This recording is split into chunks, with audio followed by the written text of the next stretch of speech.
St. Augustine mayor shut down some of the city's main attractions yesterday. Bars for one, 2 trolley companies both shut down. The city had already canceled festivals, and the National Park Service closed down the iconic fort. But as On Your Side Ann Schindler found out, the ancient city is still bustling today.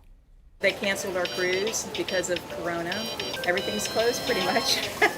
Susan Magner, visiting from Lake City, said she found St. Augustine pretty quiet. Most of the shops, the restaurants, the businesses are suffering. Some streets were empty. There was plenty of parking. And a few bars used the forced shutdown to do some deep cleaning. But shops on St. George Street were busy, as were the restaurants, even at the required 50% capacity. German tourists Hendrik and Shihili, both 20, found the mood here very different than in their country. I think they don't really care that much.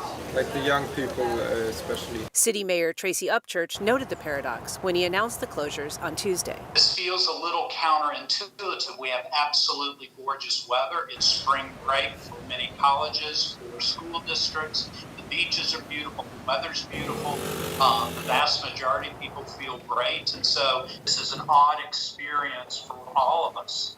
For now, that disconnect unites visitors, even as officials urge them to stay apart. God's going to take care of me. I work in a nursing home, so I know the concerns. But we're washing our hands and using sanitizers and doing the best we can, but it is what it is. In St. Augustine, Ann Schindler, First Coast News, on your side.